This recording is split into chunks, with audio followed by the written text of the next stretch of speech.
Welcome to the Strategic Thinkers Podcast. This is going to be a great one because this is someone that I met through a networking session, and he had such great responses that I had to hunt him down and say, I have to figure out how to be able to connect with this man because he got it.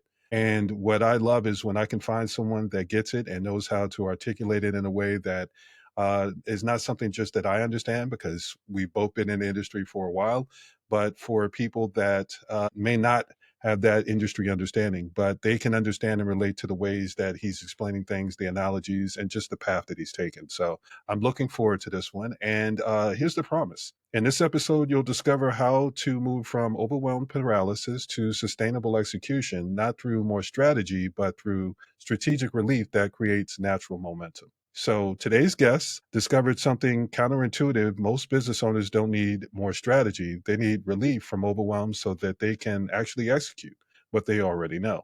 His approach isn't about breakthrough moments, but about creating sustainable rhythm through one small step. So, whether you're drowning in your to do list or paralyzed by options, Ignacio's approach to sustainable motion applies to anyone who knows what to do but struggles with doing it consistently. So, with that, I would love to say, welcome, Ignacio. It's a pleasure to be able to have you here. And tell us a bit about yourself. Thank you very much, Sean. Well, what can I say? Like most human beings, Hmm. it's been a wonderful, full journey of learning, doing, undoing, figuring out what works better, figuring out what's working, stopping, and continuing. And in that was where the final realization of everything that I've come to put out for came to be.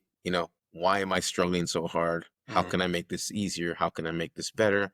There's got to be a better way. Got it. Well, tell us about how you found this work. Was there a moment or gradual realization? When did you first notice the pattern that people struggle with execution, not so much with strategy? Recently, I noticed or I did the work. I've been Hmm. doing the work for a long time. Restaurant manager, military, call center. And when I first started, it was just outsourcing call center services to people. But it wasn't recently until I really learned enough about business and strategy and then human psychology that Hmm. I kind of put it all together. And I realized that it is simpler than we make it out to be. And it is a little more complex than we make it out to be because it's about just being a human being and Hmm. applying everything we know to the simplicity of being a human being. Absolutely. So now with that, I definitely agree with you on that because that is the one thing that we all have in common, and we forget that part. So if we forget that we're supposed to relate on a human level, then that's where we overcomplicate things. Where it gets complex is we're all different. Someone can read, two different people can read a sentence and get something different from it. Our experiences are the things that differentiate us and make it so that we can all come to the same conclusion. We just take different paths to be able to get there. With that, I know that you have a framework and it's the one small step forward approach. I'd love for you to be able to tell people about it because it's not just about helping to guide people, but you're helping to relieve the anxiety and the stress and things that they're dealing with. And that clears their mind to actually be able to execute on the things that they want to be able to do. Sure. Thank you.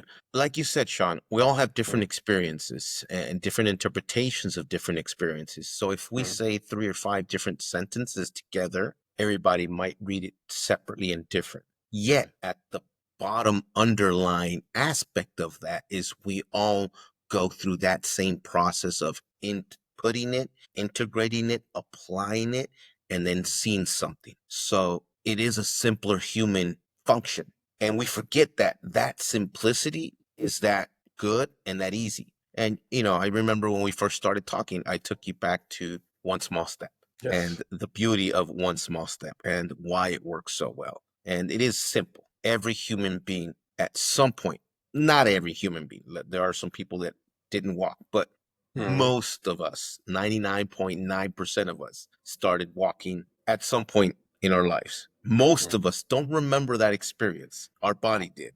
We just know that we started walking and we know that movement is what we're always in a state of from then forward till now, right? Even when we sleep, there's movement, there's a pulsation, there's something going on. So we are always in a state of movement and we can harness that so that what happens a lot of times is in our minds, we become stuck because we're not sure of what to do, what choice to take. And we forget that taking a choice is better than not doing nothing. making a movement, even to come back and see, did it work? It didn't work. Okay, what can I adjust? How can I Mhm. shift this? But doing something, oftentimes, most of the time, is better than doing nothing. It's okay to do nothing when you're integrating, when you're resting, when you're healing, and when you're just observing. But right after that comes that next step, which is I need to move again. I need to breathe again. I need to do something again. And that's where people drop off, or that's where people get frozen. And it's okay, it's understandable. So many different noises, so many different opinions. I don't know what to do. Which way do I go? And, if you're walking now, you got to trust that you started to learn to walk. So the walking is good. The direction may not be, but the walking is good. And so that's where I try to return people to. Just take these steps. And I'm talking the most basic of steps. See, take a step, take an action, see where it leads you off. And that will itself create the conditions so that you get a little clarity, you get a little relief, it feels good in the body, and now you're actually ready to move in an aligned method, which is the next step we try to get you to. But first one is just movement. Mm. Got it. Yeah, I would say indecision is a decision. So it's one of those things where if you say, "Well, I'm not going to do anything," that is a decision. You've decided that you're just going to leave it up to faith or leave it up to hope that things work out. And life doesn't stop. The world keeps turning. So every time that you stop and the world keeps turning, you either find yourself further behind or you find yourself in a different place than you were when you decided to stop moving. So it's really a lot of momentum. And I love that you had laid that out because it's not about taking big steps. Sometimes it can just be creating something where you can say, okay, well, I'm not where I was, and that's progress. Progress isn't about making big leaps. It's really about making the steps that you can see and you can start to track. I'm big on pathways and frameworks. And one of the things that I love are there are milestones. And when you can think through that first step, that's the beginning of progress. You can look back and say, well, I know where I was. I'm not where I was. I'm a little bit further ahead. And just in even the tiniest little steps that someone can take, they can start to see and realize the things that they really want to be able to accomplish. And the more you can start to turn back and look and see where you were, the more you start to build up the confidence in your ability to be able to continue down that path. But I also think that you're right that some people find themselves on the wrong path. And with that, there's the saying of if you get on the wrong train, get off at the next stop. Don't go further down a path that's going to take you further away. I'm naturally curious. Especially when it comes to driving, when I would do road trips, I didn't mind getting lost. But I know I've also ended up some places where I was like, oh no, I got to get up out of here real quick. This is not meant for me. So I also know that the importance of knowing when you're taking it too far. It's nothing wrong with learning. You lose or you learn, but you also have to be able to have some kind of framework, some structure to understand how far off the path am I going. And I think the one step forward approach is something that really helps people because they're not only gaining momentum, but they're not running so fast that they lose track of where they were trying to go because they were moving at a pace that didn't allow them to stop, take a breath, and make sure that they had it right. So that's my impression of it. But what problem does this solve that people don't realize they have? It's basically overwhelm versus sustainable motion. Some people are doing things just to be able to be busy, but busy work doesn't mean effective work. What problem does this solve that people don't realize they have? Like there's overwhelm, but then there's sustainable motion. So who benefits most from understanding the rhythm versus the relief? Okay, yeah. Most people psychologically and just functionally wise, especially let's say take a small business owner who Mhm. has had some level of success. The problem with having some level of success is now you start getting overwhelmed, right? You do something, it works, and then you realize you needed to do all these other things, and you start Mhm. doing some of these other things. Now you start getting better results, non-action or overwhelmed status, that you just become into this perpetual state of I don't have time, I'm too busy. It's success, but Mhm. your own success chokes you. You get stuck. And it's more of a mental thing than anything else because Yeah. you see a lot of successful or semi-successful or somebody that's done something right. So you actually have something. You're servicing. You're doing it already. Not you're starting to, and you don't have measurement. You've done something. And the overwhelm becomes big again. And what do you do now? Because there's so much to do. And movement is you're already moving. So now where do you move? Because now the wrong movement will cost you a lot more than it did before. Yeah. And so Yeah. this new reality changes things. And so you need not just movement, but you need clarity with that movement. Because now every single thing you do from source has a much more impact, and it can move you up or down a lot further than you could ever Mhm. expect. So this is where it becomes really crucial to not just make movements, but make the right movement. And what this does is that it allows you to not just make a movement, but make the best, most resonant moment for you and movement. And we do this by taking action that you are doing, taking, let's say, the three top actions that you're doing that you know are working for you. First and foremost, let's see, what are you doing? What do you sell? What's your process? What's your system? Who's your best client? What is it that really is working good for you? And I say, hey, repeat that. First, let's get that down. Let's repeat it. Next step, what needs to drop? What are you doing that you don't need to be doing? Because everybody's doing something they shouldn't be doing. And the first thing you do is identify something there. What am I doing that takes, even if it's an hour a day? Because if you add that hour a day, 5 hours a week, now that's 5 hours of stuff that you're doing that you don't need to be doing. Mhm. And if you could create space, if you could create 5 hours in a 40-hour work week to work on only stuff that you know will move you, that's the space you create. But you need to do that. You need to identify something, and you need to actually mention it. You need to speak it. You need to look at it in a systematic, integrated way. Then that's when you can add something. But you can't add something if you're already overwhelmed, right? Right. Your cup is full. So first, look at what you're doing, drop something, and then you're going to be able to add something. And so that's what my process does. We do it in a very good systematic way. We look at one of your 2 or 3 top administrative actions that you're doing or taking, or that your team total is doing. We make sure that you can do that as good, if not in the best way possible, so that we can create some space for you. Once you have space, we measure that out, and that's where I come in. And I think right after that is where you come in. Right. Because once I've created the space, and I know I can create minimum 5 hours, but I can create up to 20 hours of space in you, in your process, and in your teams. You can imagine, what does it do to any owner of a business when he can rearrange his time and his space so that now he has 5 to 20 hours that he didn't have before, and it's not costing him anything. It's actually saving him money. Right. And that's where it begins. There's a lot to unpack with that. I want to circle back to the now what. There are so many people that will set out with a goal and say, well, I'm going to start my business, or I'm running my business. And when they experience that first bit of success, there's the joy of the success. But then there's also the feeling of, it's almost like being on a tightrope, where you start to realize, okay, I'm a little higher than I thought I was, because now you went up a level. And when you go up that level, then you start to pay more attention to what you stand to lose and what you have at risk. So this is where I think there's such a synergy between what we do, because there's the strategy of, you have to have a plan, but then there's the execution of the plan. And that's where operations and things like that start to come in. And it's where you let into being able to identify. If you take an hour, sometimes if you evaluate what you're doing, and you're able to say, well, I've been doing an hour of this. Sometimes I'll have conversations, and we talked about this. I'll do a business model evaluation and say, okay, well, you're saying you want to be able to scale. Let's look at what's working versus what you think's working, but really isn't working in your benefit. And sometimes they'll say, for example, I'll say, well, what's your best selling product? And they'll say, oh, well, it's this, or a best selling service is this. And then once we unpack it and we look at it closer, it's the one they enjoy selling, but it's not their best selling. It's not the one that attracts the customers that they want to be able to have.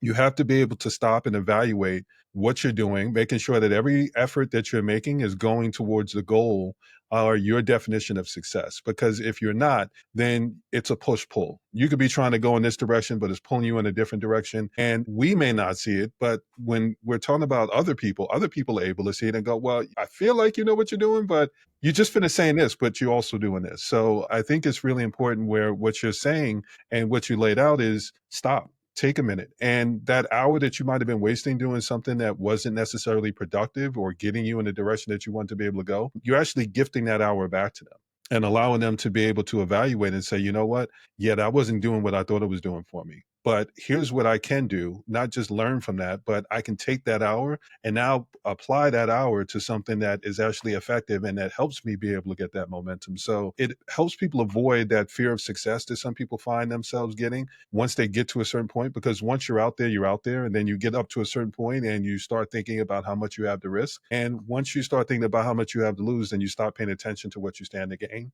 And that's where people really start to be able to make mistakes. So yes, I would say I help people come up with their plans and map things out, get the top three things. And what I love is in those situations, I love to be able to hand someone over to someone that is operationally sound to be able to say, okay, now here's how you execute these things. And here's what you're going to get from it. Because in this moment, we're going to identify what's working, what you naturally do well. And we're going to identify the things where you probably need more help. And once you identify it, then you can say, well, is this something that you want to get better at? Or is this something that you want to be able to offload?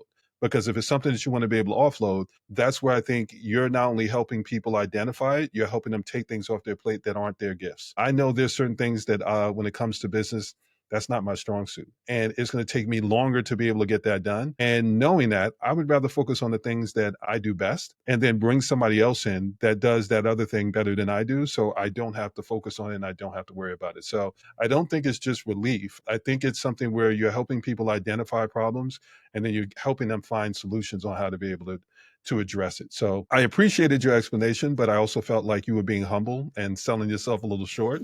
So I wanted to kind of go back and go, I've had several conversations with you. I do know where you're making a big difference. And from a strategist standpoint, I know how significant it is when people are overwhelmed, when things are chaotic. There are some people that are very calm under pressure, and it normally are people that have been there before. So we talked about it. There's a difference between expertise and experience. Expertise is something where it can be book learned. You can read about something and it tells you how to be able to do something. But if you've never actually been in a situation, when it happens and you start trying to remember what the book said, it is completely different than knowing, you know what, I've been here before. This may not be the same exact situation, but I've been through something similar. And if I overcame that, then I have enough confidence to feel like I'll be able to overcome this. So the one step allows people to be able to remember where they were, see the steps that they've taken, and continuously build up that not just confidence, but the competence in the fact that not only am I, because there's a rational confidence, let's be honest. I am irrationally confident. You know, it's, you have to be as an entrepreneur. There's a certain level of, I can do this despite all the odds that you have to have. But you also have to be competent at the same time. And competence as in knowing how to be able to execute it. And I think that's the gift that you're really giving people with what you're doing. So we've talked about some of the things that people may run into. But now let's talk about some of the preventative measures. You're helping people with overwhelm. What do overwhelmed business owners typically try first when they know what to do after? Well, let me put it this way. What do overwhelmed business owners typically try first when they know what to do but can't execute? So they'll Sure. identify a Thank you. problem, Yeah. but then Here's well, not only that, first and foremost, the first thing you do is you learn the complete business cycle, right? mm, Not just I'm yes. good at this and I can do this. It's the whole circle of the business process, outreach, content, Mhm, presence, onboarding, systemized systems and processes, operational systems and processes, feedback, measurement, execution, implementation, delivery, and then review. All these steps that you're like, what are we talking about? I just want to sell hamburgers. Yeah, but I mean, you can sell 3 to 5 hamburgers if you stand on the street. Will mhm, you make a living from it? And can you compete against McDonald's, Burger King, In-N-Out, and all these other guys at that level? And can you make it profitable is a different story. yeah, And that's where the business owner gets lost because he does sell 3 burgers. He feels good about it. He made a little bit of money. It's not the same thing. And now all of a sudden you have to do all these other things and steps and you have no idea where to begin. And that's what we do. Good. Like you said, that's where everything that I've set up for this moment, that's mm, just a precursor. Now let's talk about what can I do? Well, I can do all those steps operationally speaking for you, mm, probably better than you could do them, being that business owner, right?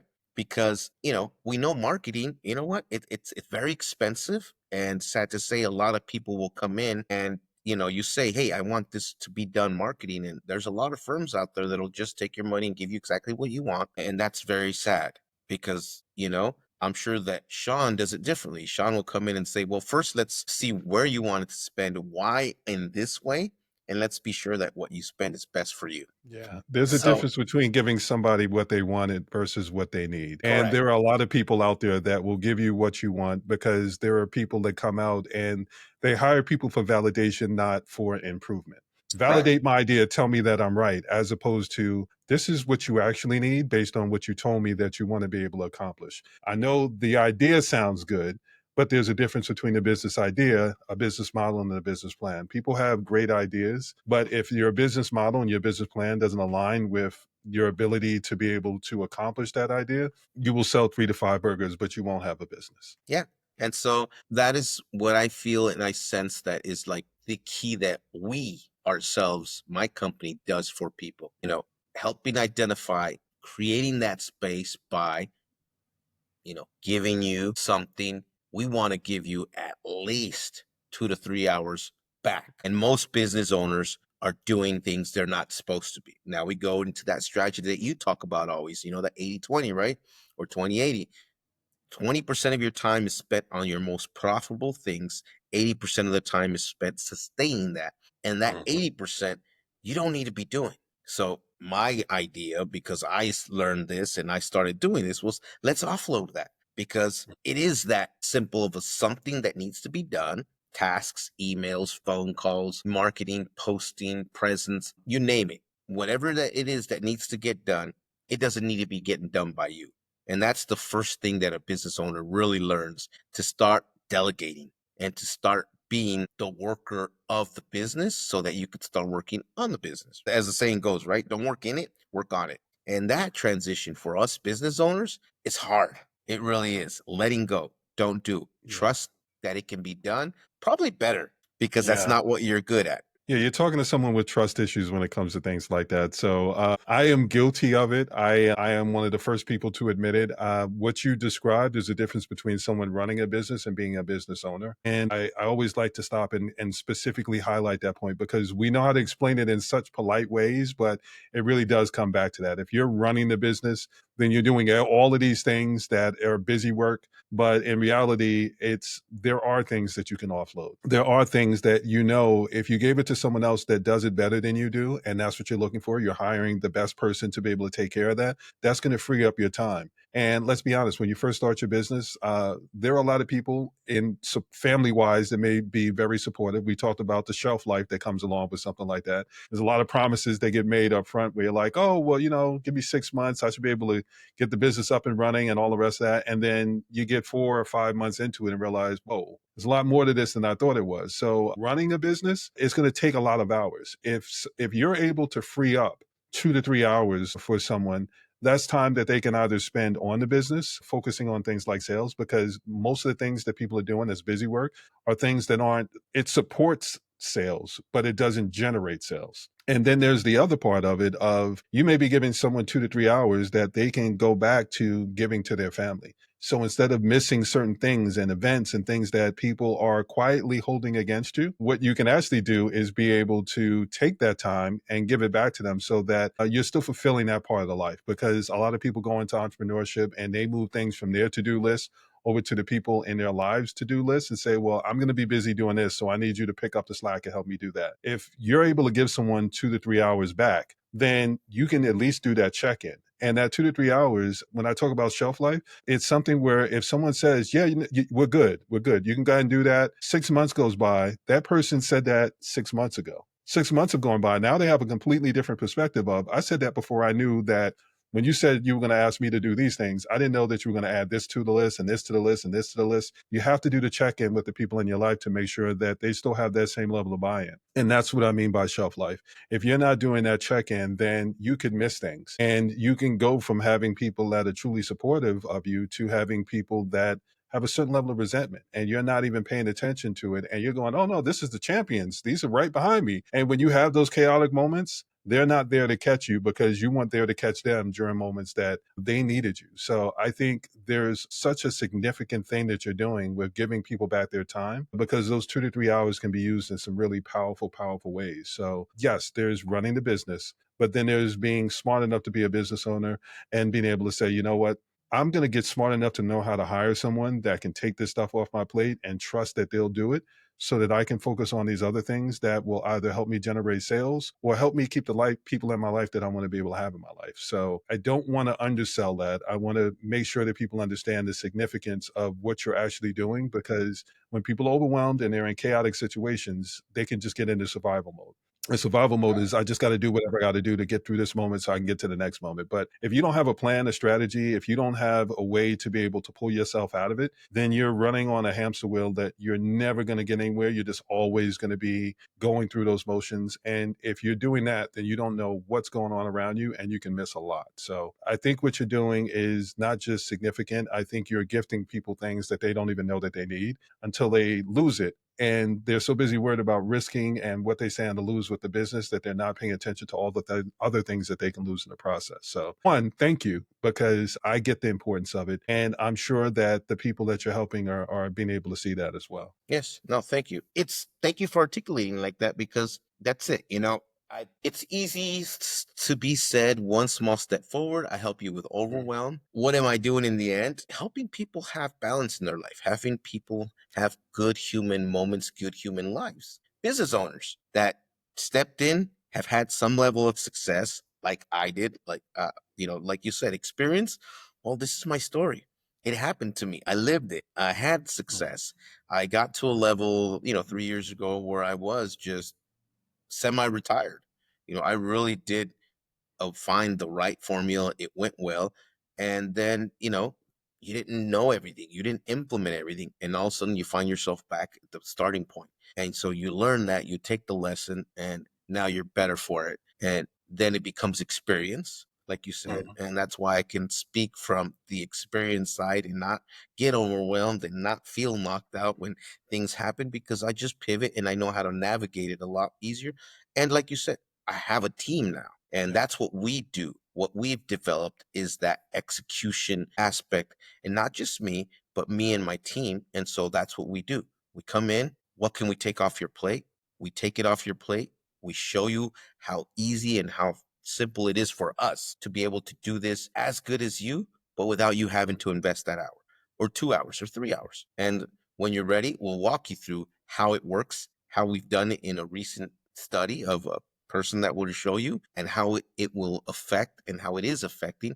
And then, of course, what it looks like on the other side, right? Right. Well, let's dig into that a little bit more, because we're talking about how you're able to help people, but let's talk a little bit more about what it looks like. So there are different ways that people learn, and there are different ways that people go about getting support. And we talked about it. I look at it as there are DIY, do it yourself. There's done with you, and then there's done for you. There are people that will say, give me enough information and I will figure out what I need to get done, and I can just take care of it for myself. There's the done with you of, let me guide you through this because I can do it for you. But if you want to learn how to be able to do these things so that you have the confidence and you have the competence to be able to do it, whether I'm doing it for you or not, that's going to be valuable that way. And then there's people that have more money than time, and they know, well, going back to the example that I gave, there are some people that say, you know what, I'm doing this for work life balance. I'm a lifestyle entrepreneur. So I want to be able to have my life, but I want to be able to grow the business. Well, if you're someone that wants to be able to have that kind of balance, then you need to know not just who to hire, but what you're hiring them for. So there's things like standard operating procedures. You could be doing the work for them, but you can also give them a document that says, "Here's everything that I'm doing. Let me walk you through it so that you can understand what I'm doing." And it's kind of grim, but there's always that analogy of, what if I get hit by a bus? And I've been doing all the work for you. And there are people that have their websites built and all these things, and they're so reliant on that other person that if that person decides to snatch the rug out from under them, like there are people that have the websites, they get the care plan, and then they start thinking, well, why do I need a care plan? Or they want to be able to do something different with their business and go in a different direction. There are people that build their business to make you beholden to them so that it only functions with them. And then there are the people that have the ability to be able to say, okay, I'm not just going to do it for you. If you want that, I can do it. I can do that. But I'm also going to give you everything that you need so that you have the opportunity to be able to learn. I think that's a kind of behind the scenes of what it looks like. It's not just someone that's out here, because there's plenty of people that will say they can do what you do, but I don't think that there are people that take the time to be able to understand the difference between expertise and experience. Like you talked about getting to the mountaintop and being to the point where you're semi-retired. I want to unpack that a little bit because that speaks to why you're so good at what you're doing now. Because you got the big client, you were making money, you were doing everything that you needed to be able to do. But what happens when that client leaves? What if you're not doing the selling and doing anything else to say, well, if that client leaves, I know I've got these other ones and they'll make up for whatever that client is doing. So expertise is going, I got the first client. Experience is going, you know what? If you've ever lost a big client, that is an experience you never forget. I know we can both speak to Right that. there. That was it right there. That's the experience that lights up your mind and your eyesight and everything else. And it's like, I guess I could have done this, this, and this. And I guess that's why you should do this, this, and this, and this. And I guess that's why that's the simple system in the process. And that's why you don't just go after one big client. You go after as many as you can and you make it as consistent as possible, because that is success. Yes. And then you have everything else done. Yeah. Yeah. I mean, it's not a secret, but it is such a commonality that people will see it and go, yeah, yeah, I mean, but like, no, let's not skip over that. That actually matters. Like if you find something that works, rinse and repeat.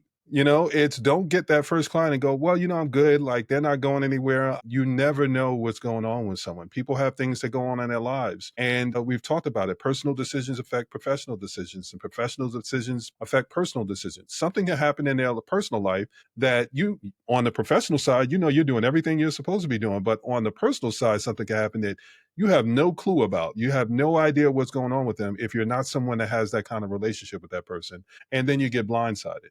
And then that's where the hindsight being 2020 kicks in, where everybody, I won't say everybody, most people, the longer you're around, the more you have one of those never again moments. And I've had mine. I know you've had yours. And that never again moment is when you found success, but you got comfortable, or you built up some momentum and you missed something and you go, you know what? I'll never let that happen to me again. And I think that is one of the whys behind what you're doing, the relief that you give people and the ability to make sure that they can avoid some of those things. I joke, but I'm serious to the extent that what I say is I'm a failure prevention expert. So I know what failure looks like, and I'm here to help you prevent it by getting out ahead of some of it. And for the times where you're already on that road, let's get you off that road and get you back to where you're supposed to be. So I can do it from the strategy side, but I don't necessarily, it's not that I don't understand how to do it. It's not my best thing. So that's why I loved meeting you, because you are on the operational side. You understand strategy, but you also understand the operational side and say, let me figure out the relief that you need. So this way I can give you that. Clear your head so that you can start thinking about what your next move is going to be, that next right move. And that makes it so that you don't have those never again moments. They may come up, but you'll see them coming sooner. You have more of an opportunity to do something about it. And one of the things that I try to tell people is there are preventative measures and reactionary solutions. If you can take preventative measures, go with that. 10 out of 10. Now get out ahead of something, because if you have to react to it, and somewhere in there you're going to have to scramble, and you run the risk of having blind spots where you're going to end up missing something.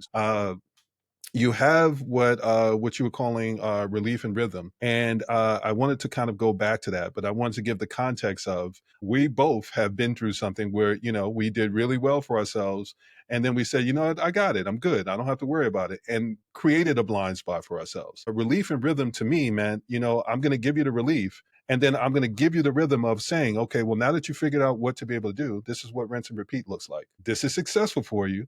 Let's make sure that you have the rhythm, you understand how to be able to continuously do that so that you don't have that never again moment. Now, am I reading that right? Or is that something where you can Yes, expand on it in a way that makes more sense? that's thank you. Yeah. Well, that's what we've done in everything that we do. That's our execution Hmm. pattern, or that is our execution. That's what we do. We like to call them pulses. And Okay. it's a very simple thing method that we've just developed. It's, let's look at what you're doing again. Like we said, let's drop what doesn't need to be done. Let's add something if need be, but then let's be doing it as we're doing, right? We're walking, we're doing this, and we do this on the operational sense for a business owner as tasks. And what it does is that a foolproof method, right?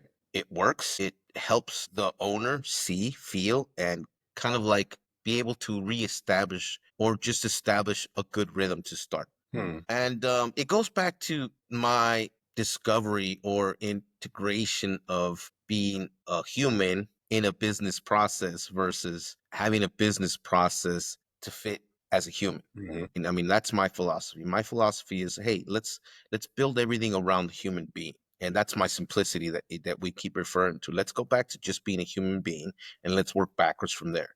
How can we ensure that this human can fit and do the things that need getting done, or we can Mhm. do it for you in a human way, but we do it in a balanced way. We make sure that we have balance. Me and my team have balance. We have to, that's how we make sure that everything gets done right. Because when you have that balance, it works better. Right.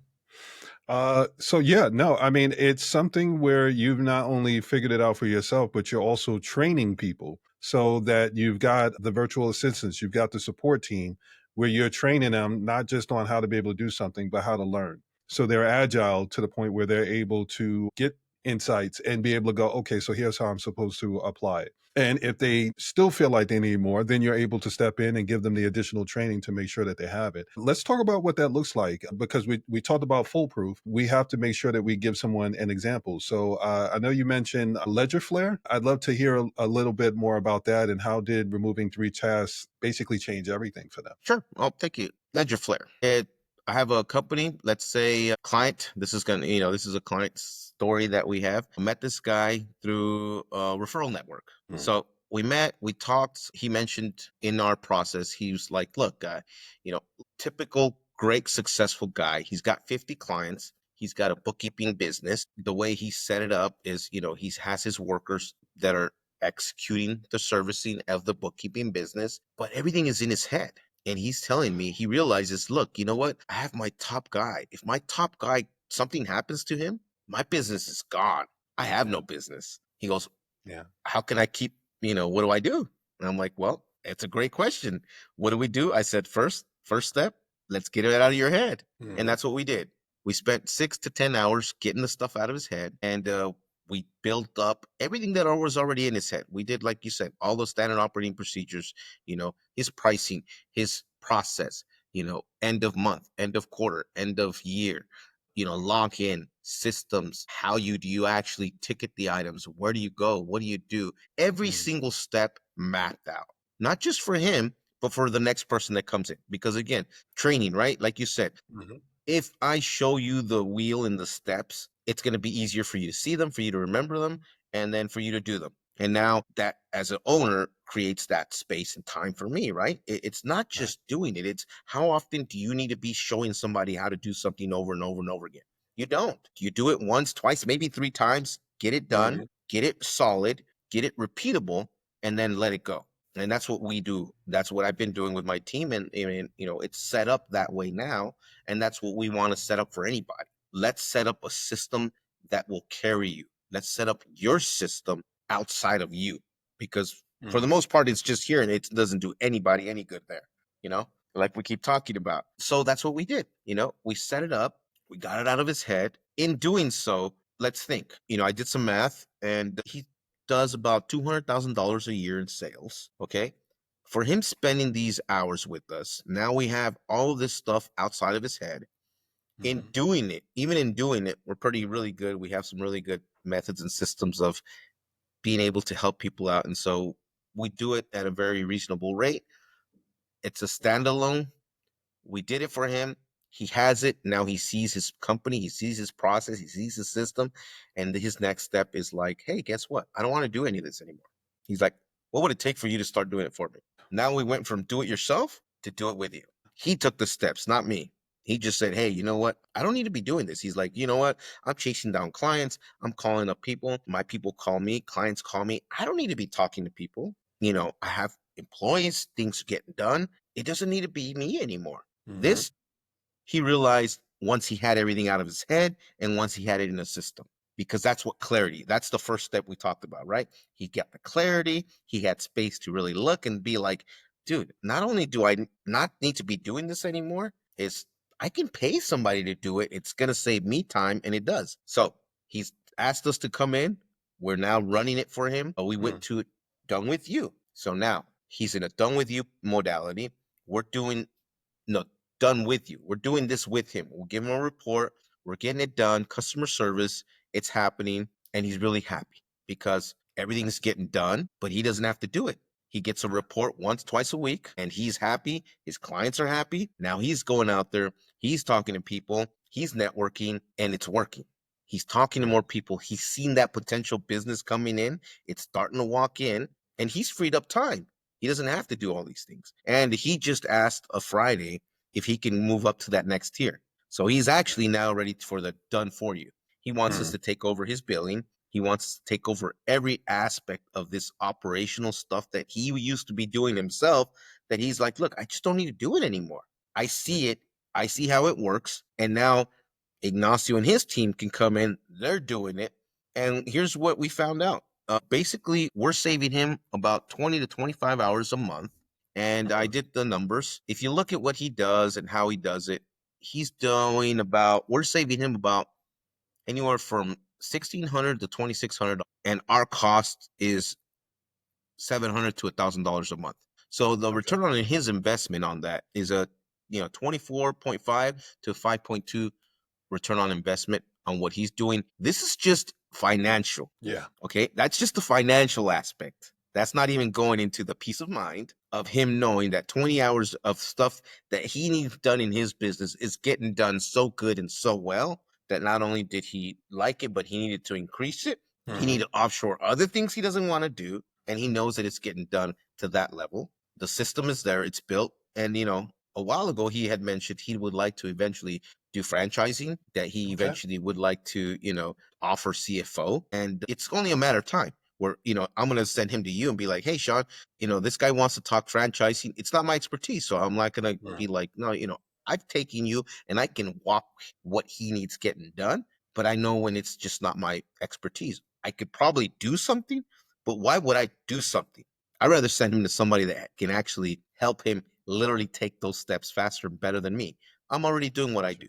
I'm doing the execution, and that's good enough. My system is what it is. It's good. It's universal for that reason, because I'm sticking to what I'm really good at. And what I'm really good at is taking what you do, replicating it just like you do it in 3 easy, simple steps, 3 different modalities, and I can walk you through it, and it's going to be simple, and it's a great resource. I'm going to stop you there because once again, I feel like you're being a little humble on what you're doing. Anyone that knows me, when I'm talking to someone and I know that they're doing more than they're giving themselves credit for, I will argue with them and fight them to be able to big themselves up. And if they won't do it, then I will do it. You couldn't be good at what you're doing if they're graduating from one level to the next tier to the next tier. Good is when you do something good enough where a person just goes, yeah, I mean, I don't have to think about it, so I don't think about it. And what you did is you freed up time for him to be able to realize, I've got a lot in my head and I know I want to get to the point where I don't have to keep explaining it. So when we're thinking about it from the math standpoint, how much does he bill per hour? So if we're saying at the very least he's billing $100 an hour, if he has to explain something to someone at least 3 different times, it may take at least an hour. Then it's one of those things of, okay, well, now you have to make sure that they get it right. So you have to follow back up and make sure that they did it right. You explained it, but it doesn't mean that they understood it. So that could be another hour. And when you start adding that up, that is the financial part. Then comes the actual human element of it, where if you're overwhelmed and you have a lot on your mind, then you don't have room for anything else to come into your mind. So he graduated from, okay, yes, this is actually something that I need to be able to do, to, okay, now I'm doing it with you. You freed up enough time for me to be able to see the convenience of, now I don't really have to think about those things. There's standard operating procedures. I don't have to say, well, let me explain it to you again. I know we took enough time to make sure that those standard operating procedures, the SOPs as they call them, are set. So with that in mind, if you're not getting it, then it means that I probably didn't hire the best person to do this thing. So that gets you a level of clarity that you don't normally get. And by the time you get it, so much damage has been done to the business that then you're spending more of your time trying to undo what you thought was being done right in the first place. So yes, there's a natural progression of once you free up their time, they're able to see, as they say, the forest for the trees. They're able to start to notice, okay, well, I explained this to this person 3 times. I explained it to this person 1 time. They got it the first time. The third time, I still feel like, I don't know if you got it. So that makes you start to look at, oh, well, the next step for me isn't just making sure that I have a standard operating procedures. Now I have to start looking at my hiring process. What's my selection process with the people that I'm bringing in? If that person's not friends and family and you're just hooking that person up because you're obligated, then you still have to start evaluating that person to be able to go, I need someone that's going to be just as efficient as I would if I was doing it. So the person that gets it the first time, I know that I put you in the best position to succeed. If it takes somebody else 3 times to be able to start to get it and they still don't get it, maybe that's not the right thing for you. Maybe I need to find something else for you to do that is your expertise. So that goes back to starting talking about knowing where your expertise starts and stops. I am very good at strategy. I don't have to think about that. Like somebody can tell me something, I'll listen to it and go, okay. What I heard was there's at least 5 different pathways for you to get where you're going. Which one do you want? And then once they identify, then I can go, okay, well, Ignacio's going to help you get all of that stuff figured out. I don't want to have to walk down that road with you, but I'll be here if you need me. You know, it's one of those things of if I'm thinking about the strategy, then that frees me up to be able to think about all the different possibilities. I can see all the pathways. If I'm focused on the operational stuff, then I can only focus on that one path. So I realized that when I had to go from being someone that runs the business to being a business owner, I had to realize, and this goes back to the entrepreneurial type assessment. I had to identify what type of entrepreneur I was. I needed something that aligned with my personality. There are some people that don't necessarily have the personality for it. Like I said, there are lifestyle entrepreneurs. Those people are trying to figure out a work life balance. There are people that are socialpreneurs or purpose driven people where they want to make sure that they're giving back. If you're so focused on the day to day, then you're not necessarily paying attention to how you're giving back. You're saying that you're someone that is great with people and you want to make sure that you're taking care of the community, but you may not even be taking care of your own employees. If you're putting them in a position where they're not doing the thing that they're best at and you're making them have to go through the changes of doing something that they're not good at, then that messes in confidence, that messes in competence, that messes in the bottom line. And eventually you're going to have to end up getting on that person about it. Why not free up that time to be able to identify what people are best at? And then allow them to be able to do that. So I think it goes beyond just freeing some people up and that person moving through from one thing to the next. I think it's a testament to your ability to free up that time and that person realizing what they were able to do with that time. And then getting to the point where now he's able to think about franchising, where before he could only think about everything that he had stuck in his head and that wheel that just kept turning. Now he knows I've given things to other people. I don't have to worry about it. I can take my eyes off of it. And it frees you up to be able to turn your head and see the blind spots. The blind spot is, okay, what do I do next? And his next thing is, okay, maybe I want to franchise. It opened the door for him to be able to see other opportunities. And that is where I feel like you were being a little too humble. You're freeing people up to be able to find and identify opportunities that will help them grow and scale their business and get to that definition of success, but also redefine that definition of success so that they can find out what they want to be able to do next after that. Because there's nothing like being able to get to where you want to be able to go. But if you were so busy doing the work the whole time, I can tell you how many different times I set a goal. And I'm not someone that sits there and enjoys it for too long. It's something where if I hit a goal, my thing is already on to the what's next. I can't sit there and celebrate that and pat myself on the back for it too long because I feel like life has passed me by. You're freeing them up to be able to think about what's next before they even get to that final destination so that they can say, okay, well, now that I'm getting closer to this, now what can I do after that? And in this situation, you described him talking about franchising. I think creating a great customer experience is something that allows people to be able to not just remove things that are on their plate, but start looking at what else they want to be able to add to it. So I think that is a really, really important thing. Now, with that, I will say we've covered several different ways that you're able to help people. We've covered several different things that you're doing.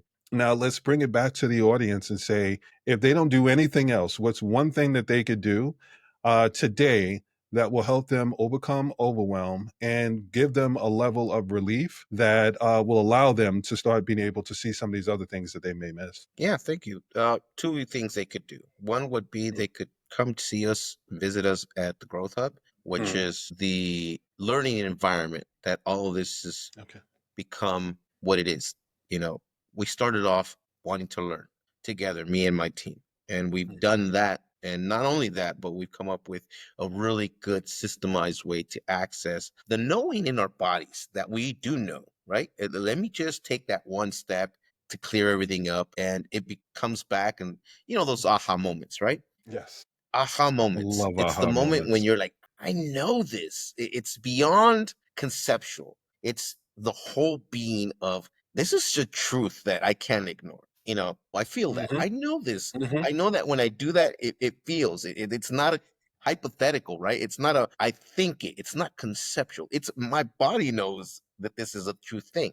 Right. And so we replicate a lot of that. And by replicating it, we allow for this to really become something that's a reality for you, me, and everybody else. We're not just playing in hypotheticals. It works, and it works this way for this reason. Bring me back again. No, you're good. You're on point. Tell us about the cheat sheet and the 15-minute discovery call. Correct, correct. So everything that this does in the Growth Hub, you can come and visit us, and you will see this in action. You can participate, and you can join us in step, like we're doing it. One Mhm. small step, 5 minutes to an hour a day, 5 days a week. This is what we teach and practice and do.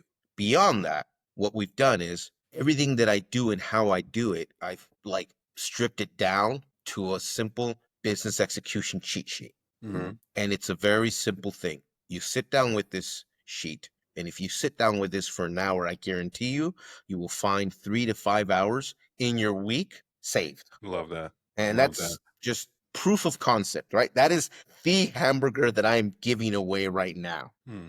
And that's the other thing I found. You know what? There's too many people out there telling you what they will do or what they can do. I'm giving you proof of what I can do before I even ask you for anything else. I'm letting you test it out. Test run it, baby. Check it, see it, do it, and then come back and tell me it didn't work. And then I'll even give you a 15-minute interview. We'll walk Mhm. it over. And then if you want, there's from the 15 initial consultation, there's an actual business health checkup that I do, and that's Mhm. also complimentary. And that's an actual, here's this, we sit down for an hour and we give you a 3-month action plan for you to do it yourself, for you to fix yourself, for you to outline your next step over a week, over a month, over 3 periods. So that way you have a plan and the free tools that you can use to implement it. But that's just my gift to Got you it. because thankfully I have a system that does it that well.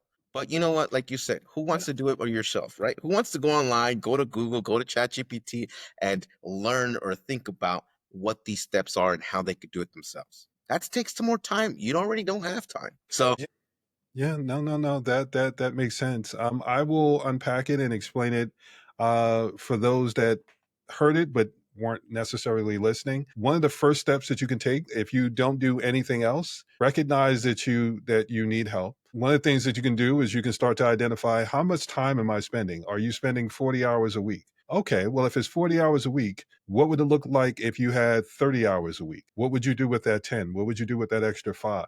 And then what you're giving them, and this is really important because when we start talking about discernment of knowing who to listen to versus who not to listen to, there are a lot of people with gated content where they'll say, well, you have to buy in to be able to get this information. Typically, the people that have a really good system don't mind giving part of it away because it gives that aha moment. And that's why I smiled at the aha moment. I'm in it for the aha moments. I love that moment when things click and you realize you get it now, right? You see what I see. You see why, like, this is why I love to talk people up, because when I'm looking at them, as a strategist, I see opportunities everywhere. So when I can see the best of someone and see where they can go with it, and it actually clicks for them and they have that aha moment, that is one of the best feelings for me, because I'm like, welcome to the conversation. Like, I've been over here telling you, like, oh, you got something here. And now you're starting to see it. Now you're starting to see, well, I did this, and now I can do this, and now I can do this. So people love cheat sheets, but they focus more on the cheat rather than going through and actually checking the boxes and making sure that they have everything in place. So, one, identify where you're at, because as good as we may think that we are, at the very least, the practice of evaluating how am I spending my time is you pausing long enough to go back to what we were saying of take a minute, identify what's going on around you, make sure that you understand what's going on around you. I know that when I've been in chaos and just ridiculous situations in a survival mode, once I got out of it, there's nothing more frustrating than realizing all the people that were around you that were benefiting from you being in that position, and how many people will aid in you staying in that because they're getting what they need because you're not paying attention. I put an article out earlier today where it says, I had to try. Like, if you know the I had to try people, when you catch them doing something and it's not really a sense of shame. They think, well, I mean, I had to try. I want to see if you were paying attention. Like, I had to test the boundaries. There is a wealth of people out there that are takers. And there are people that will take as long as you're giving, and they won't think anything of it because they're saying, well, you must have it in abundance if you're giving it away. So it's important to understand that and understand the human element of you're giving them a cheat sheet, but you're also giving them the gift of making them stop. Think about what's going on. take a look around at what's going on around you. And at the very least, if you don't do anything beyond that, you will find one of those I had to try people. You will see them standing there lurking, putting their hand in your pocket or however they're going about doing it, but they're taking from you because you're too busy focusing on the minutia of things and you're not paying attention to all the other things that are going around you. So if you don't do anything else, take a minute, evaluate where you're at, what you're doing, make sure that everything that you're doing is working in your favor and it's not a push pull thing where you have five things working for you, but you have two things working against you. If you can identify those two things that are working against you, I can guarantee you they're probably on that list. And that will allow you to be able to go, okay, now I know that there's some things that I need to be able to address. And once you know it, you can't unsee it. And then you have to feel obligated to do something about it. So I And know then that you there were have your people that first would step. hear what you said, but I also wanted to put it in a way where it's undeniable. Like now you can't say you didn't hear what we were talking about. It's undeniable. You know, I know, even now, like I do a lot, but there's still things that I know if I stop for a minute and I refuse to stop because the moment I have to acknowledge it, I know I'm gonna have to do something about it. And I know human nature wise, and this is why we talk about the human element. Human nature wise is people know when they're doing some stuff that they don't need to be doing. And they know if they actually have to stop and look at it, then they're going to have to address it. So there are people that just keep going through the motions. The one step and that pause will force you to have to look at some of those things that you know that you want to be able to address. And what you really need to be able to ask is, can I afford to continue doing that thing and say that it's harmless? If it's really getting in the way of me doing the thing that I really want to be able to accomplish. The cheat sheet, the 15 minutes, I think that is one of the things that it's addressing and it's allowing people to be able to look at it closer. I definitely wanted to get to that. Now, I did make a promise to start. I said in this episode, you'll discover how to move from overwhelmed paralysis to sustainable execution, not through more strategy, which is my part, but through strategic relief that creates natural momentum. So that kind of brings it full circle. Strategy gives you more to put on your mind. Operational execution is freeing you up so that you have the time to be able to think about those things. So I love the fact that we're able to connect and I know where I start and stop and I know the synergy that we have because I will put things on people's mind. I will have consultations and give them I am known for overwhelming people on some of these calls where it's like, here's all the things that you can do. I get so excited when I hear the idea Right. to go, here's all the things that you can do. This is why I was so excited to meet you because my thing is I will overwhelm them and you will be able to go, he's not wrong, but here's the thing that you should focus on first. And let me show you how Let's when take you take one care step. of Let's just this, take one. Let's just take just the one one. step. If you do this, it'll free you up to be able to do those other things that he told you. It's not that he's wrong. It's just that he gave you so much that you're not going to know where to start, what to do with it, or any of the rest of it. And then once you clear that off the plate, then I can go back to, okay, well, now you're ready to work on that second and third thing. Let me walk you through that. I'll map it out and give you everything else. But initially, you have to be able to show people the opportunities so that they understand, even if you make a mistake somewhere in there, there's still room for you to be able to figure it out. So I wanted this episode to cover the overwhelm paralysis of analysis paralysis of going, well, you know what? I'm scared to make a move because if I move, then, I could make the wrong move. Yes, Here's the but you question could also people make don't the get. right one. Yeah. No, not only that, but I mean, what's it costing you to not do anything? Yeah. Look at it that Yeah. way. I mean, if you're working 40, 50, 60, 70 hours a week, Hmm. and that's the average of, the business owner we're talking to, because we're Yeah. not talking to the guy that has those 30 hours. I can, because even the guy that's probably doing 30 hours has not realized that I could do for him certain things that are going to be cheaper and better done than anybody else, because that's what execution comes at. I'm so good at executing all of these things that, believe me, you're not going to find it in any other place at this level, this well done at this price. That already says it all. But we're not talking about that. But just, you know what? Getting there. The person that we're talking to, the business owner that is overwhelmed, the business owner that does. Can you imagine just right now, if you think about what your business is doing and you realize it's like the next best thing when it Hmm. comes out and you jump on it late, like Bitcoin? Like, if I would have bought it, hey, I would have had a lot more money, right? But I didn't have disposable income. But we're not talking about that. We're talking about savings. We're talking about what you're doing right now, that you do have savings in your operation Yeah. now. You have money, you have value, you have a system, and it's working already. Yeah. And you're bleeding money as well. You literally are. You're bleeding time that you don't think about. If you're working 70 hours a week, 60, even 55, you don't need to.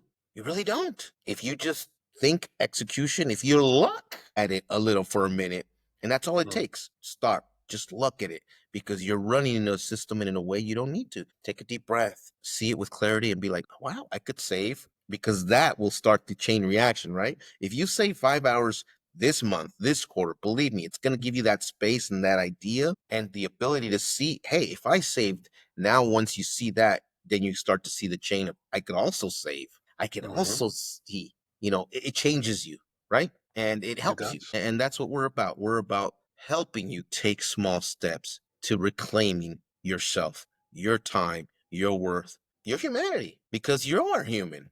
Yeah, that kind of covers it. And all of it by Hmm. taking one small step.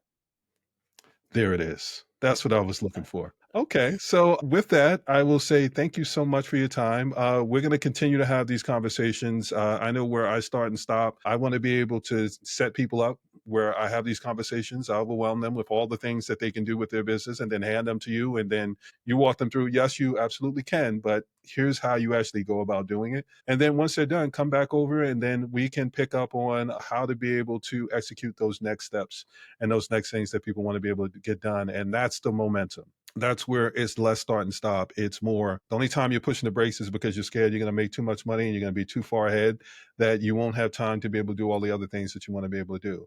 There's less reason to fear success when you have execution and operations in place that sustain it and give you that net when you're walking that tightrope. So with that, I will say thank you for your time. I hope that this has been helpful to people. Like, share, and subscribe. And I will see you next time.